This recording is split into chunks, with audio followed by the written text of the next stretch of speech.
Casos en donde aquí hemos exhibido a verdaderos criminales, lacras de la sociedad, asesinos, violadores, confesos o que tienen pruebas, las víctimas, los familiares de las víctimas en su contra, y que de repente, debido a una mala organización del expediente de la investigación, salen libres y uno se siente indefenso frente a estos criminales y se pregunta qué pasa con el Estado que no nos respalda como ciudadanos. Pero también hemos expuesto casos de gente que lleva no solamente 2, que lleva años en prisión sin recibir sentencia, y después de muchos años les dicen: usted disculpe, está libre porque no se puede comprobar que usted ha cometido un crimen. En cualquiera de los dos casos es que hay debilidad en el sistema de procuración de justicia en México, y nos hace falta combatir la impunidad y que haya justicia en nuestro país, incluso para darnos paz, para darnos seguridad.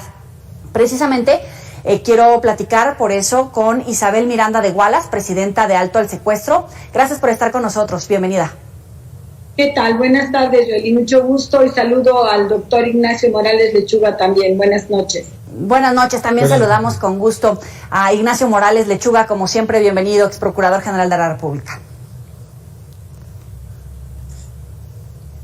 Bueno, vamos a avanzar de lleno con este tema. Hay argumentos a favor y en contra, como los que decía la propia Isabel Miranda de Wallace, que estaba en contra de esta determinación que se hace sobre la prisión preventiva por estos 2 años, porque pueden quedar en libertad muchos criminales y nos podrían poner como en este sentido de estamos vulnerables frente a ellos. Isabel.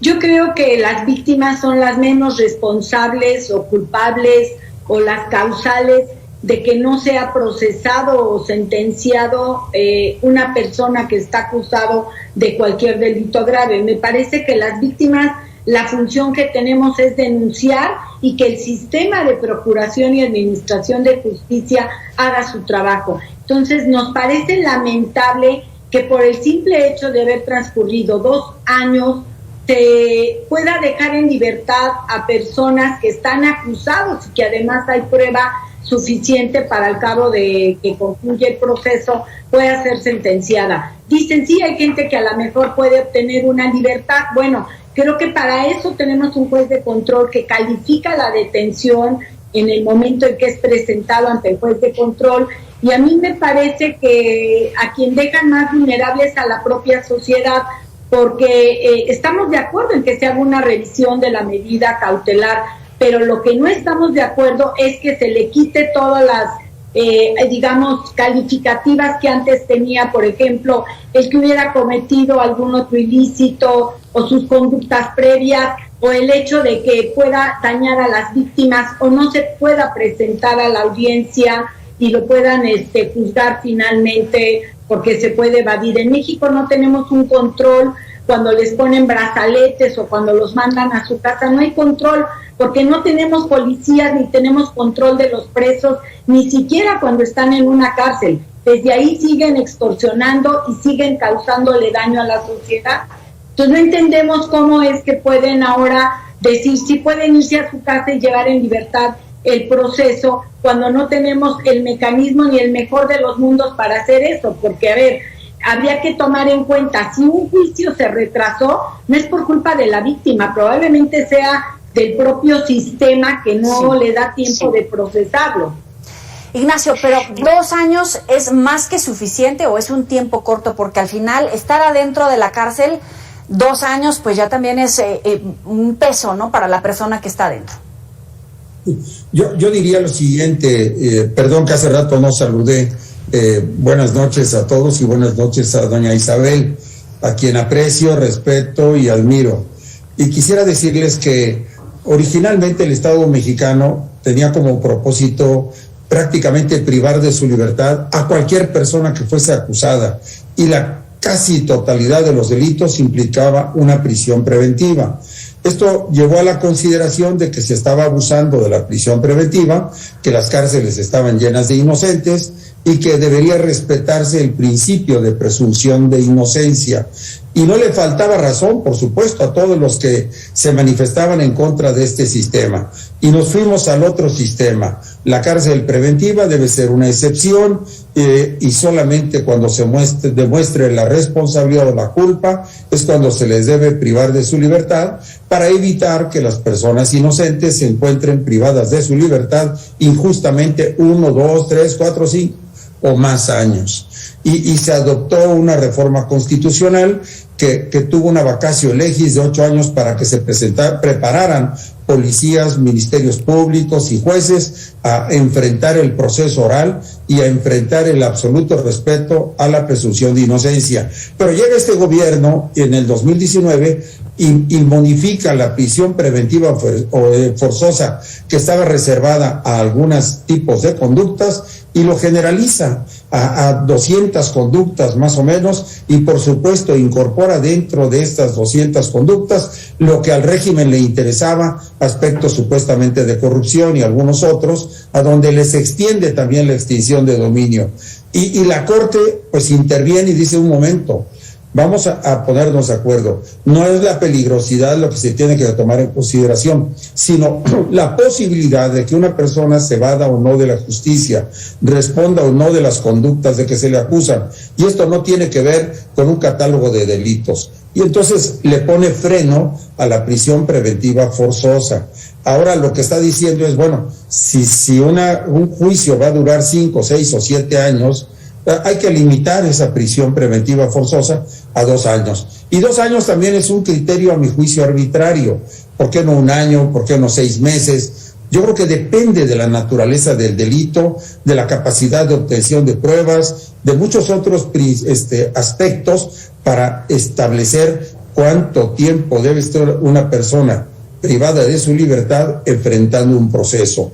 Y en un régimen como pues Estados Unidos o cualquier otro país, tendría que resolver esto el juez, atendiendo las consideraciones del caso, la posibilidad de fugarse, la capacidad económica, la naturaleza del delito, las posibilidades de indemnización o reparación del daño, en fin, otros aspectos que deberían de veras ser de carácter judicial y no estar en un régimen rígido en donde justos por pecadores se sometan de todas maneras al término de 2 años. Es muy lamentable, desde luego, lo que señala doña Isabel, en el sentido de que muchas veces, como ocurrió al final del sexenio anterior, cuando decretaron la libertad de muchísimas gentes que habían ya rebasado tiempos, plazos, y que bajo una norma genérica se vaciaron parte de los reclusorios de esta ciudad y del país,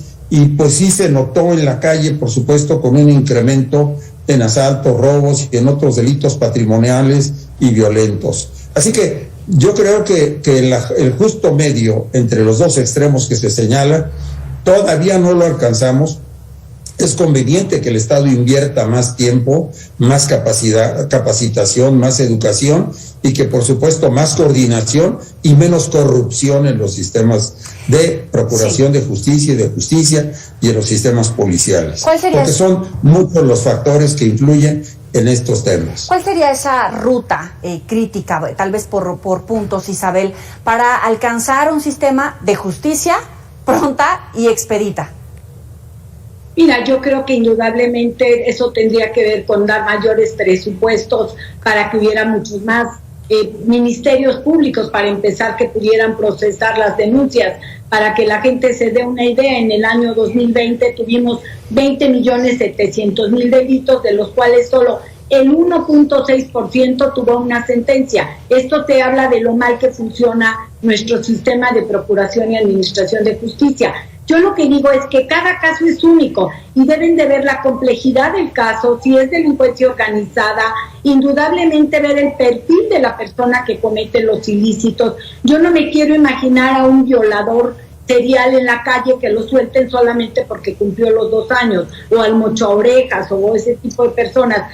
Creo que se fueron al extremo opuesto. Repito, creo que en la creación del nuevo sistema fue para no saturar las cárceles de delitos menores, pero el tema es que ahora le abren la puerta a cualquiera y creo que eso es lo peligroso. Entonces, si me preguntas cuál es la ruta, bueno, creo que cada juez debería de tener el libre albedrío de valorar qué tan peligrosa es la persona e ir tomando decisión en base a la complejidad del caso, a la peligrosidad, el riesgo social, el riesgo para la víctima, y creo que cuando hay delincuencia organizada, los tentáculos son mucho mayores. Entonces, delincuencia organizada ni siquiera debería de estar en este supuesto de alcanzar esta posibilidad desde mi punto de vista. Mira, es que es bien interesante, revisando las redes sociales, en tu caso, Isabel, y en general, si revisamos cómo reaccionó la gente, como para tenerlo por un termómetro a través de esta red social respecto a esta medida, muchos decían que podría fabricarse culpables en México. Algunos ponían los casos, como lo mencionamos al principio, de Lozoya o de Rosario Robles. Más allá de todo el tema de la legalidad y las faltas que pudieron haber cometido, el tema es el proceso. Son 2 años en los que ninguno de los dos han tenido sentencia hasta el momento y podrían quedar expuestos a este criterio. ¿Cómo lo ves tú, Ignacio?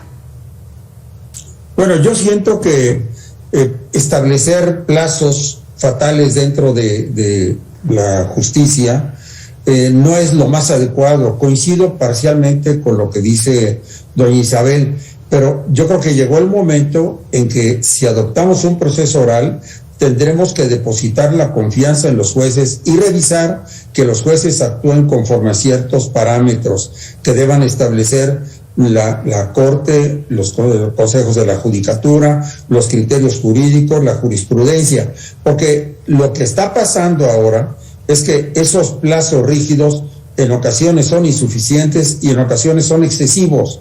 Y hay ocasiones también en que se está mezclando la política con la justicia, no solamente la corrupción, y encontramos estados como en Veracruz que ante cualquier acusación todos los jueces dictan 1 año de prisión preventiva forzosa y luego se las prorrogan esta prisión preventiva, dependiendo entonces de las características, cantidades y calidades de las conductas o de las acusaciones o de los señalamientos y la línea de dirección que imponga el gobierno del Estado, los jueces están aplicando la justicia de manera desviada. Entonces yo creo que por eso decía, el problema es mucho más complejo que fijar un plazo de 1 año, de 2 años, o de 3 años, o de 4 años, y con eso no se va a resolver el problema de la impunidad, ni tampoco se va a evitar que los inocentes pisen la cárcel, y mucho menos que las víctimas reciban la reparación. Yo creo que es una manera muy superficial de juzgar un problema muy complejo. Pero estamos con la seguridad, con la confianza en las instituciones, en el sistema como tal, en los funcionarios de Procuración de Justicia, Isabel, para garantizar que no hay fabricación de culpables. Creo, Joely, que, quien dicta una orden de aprehensión es un juez, no es un ministerio público.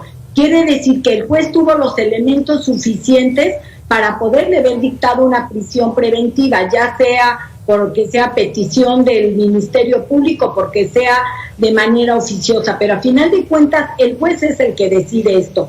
Quien tiene control del proceso es el juez es el que llama audiencias, y ahorita imagínate con el COVID, en lo que todo se ha ido dilatando más las audiencias, pues creo que es el peor momento para hacerlo. Pero más aún, ahora el propio Poder Judicial es el que va a decir, te vas porque yo ya no fui capaz de procesarte en estos 2 años. Entonces, esto sí me parece sumamente grave. Por eso yo concuerdo con lo que dice el doctor Morales Lechuga. Es muy arbitrario poner un plazo. Habrá procesos que los puedan sacar en 6 meses, otros que tengan que tardar 5 años por la complejidad del tema o porque se tengan que hacer incluso algunos trámites en el extranjero, porque hay casos que tienen asistencia jurídica fuera del país. Entonces, sí me parece que abrieron mucho la puerta de una manera arbitraria y, repito, las que menos responsabilidad tienen en esto son las víctimas. Entonces, yo por eso es que digo que fue muy arbitrario, no estoy de acuerdo en que se haya esto, hecho de esta manera, y menos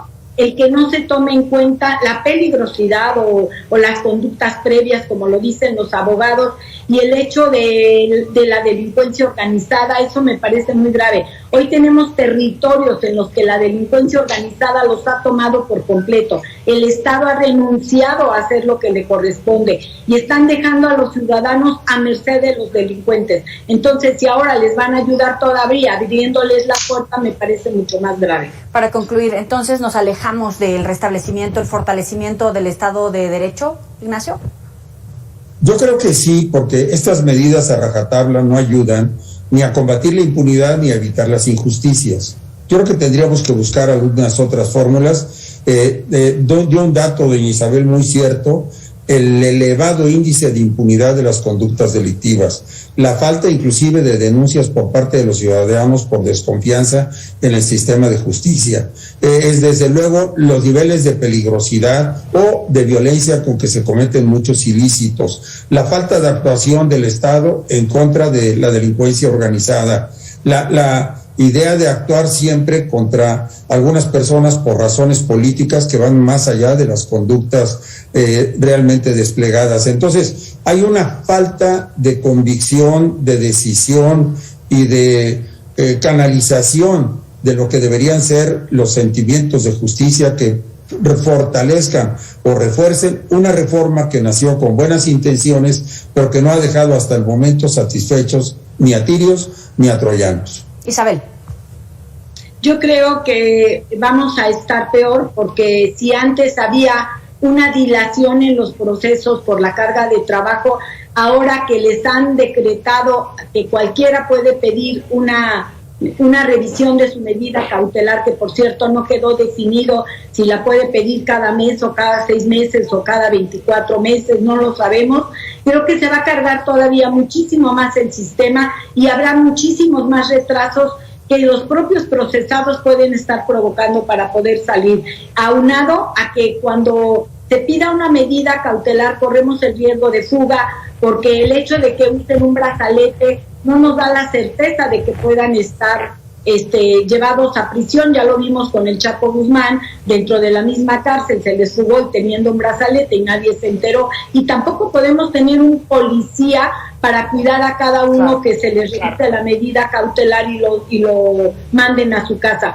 Repito, creo que fue populista, creo que no se hizo a conciencia esta revisión en esas condiciones, y nuestro sistema sigue fallando en muchos sentidos, y creo que no hemos encontrado el justo medio, el justo adecuado para que ni haya inocentes en la cárcel, pero para que tampoco las víctimas sigamos padeciendo y sufriendo la impunidad que vivimos. Isabel Miranda de Wallace, Ignacio Morales Lechuga, gracias a ambos por estar con el auditorio de Mega Noticias. Un placer. Gracias, Isabel. Hasta luego. Hasta luego, buenas noches. Ahí ya lo tienen, saben que pueden recuperar estas entrevistas en las redes sociales. Vámonos con los deportes.